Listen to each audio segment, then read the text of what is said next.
The rate of homelessness among those 50 and over is dramatically increasing, so much that a shelter in Rogers is expanding. 5 News anchor Darren Bobb tells us about the WayStation.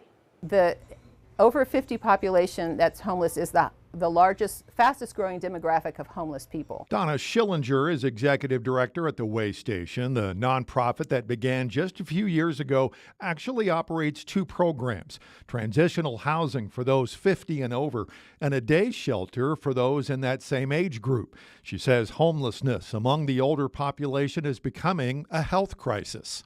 When a person becomes homeless after age 50, their mortality risk goes up 350%. That's 20 years less than the average person that they'll leave on average. The building those programs are in right now has become too small. That's why just last week they took ownership of a new building in Rogers, which will allow the program to expand. We're largest and most effective homeless services provider.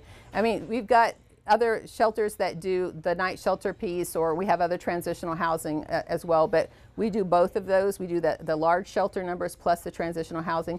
When we move WayStation, that will enable us to expand for 6 more individuals here. So that will make this the largest transitional housing in Benton County as well. The move will also allow the programs to expand services.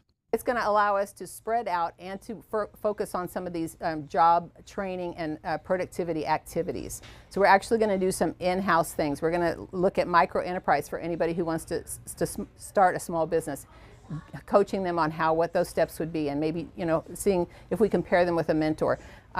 Doing things like construction skills, on-the-job training. Schillinger says one of the best ways to help with the older generation, having affordable housing. There's little pockets of developments that have like 10% reserved for affordable housing. That might be 100 units.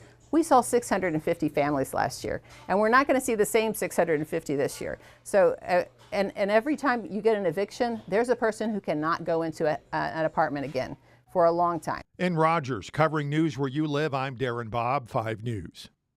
The WayStation is always looking for volunteers. Schillinger says the best way to do that is to simply call the office.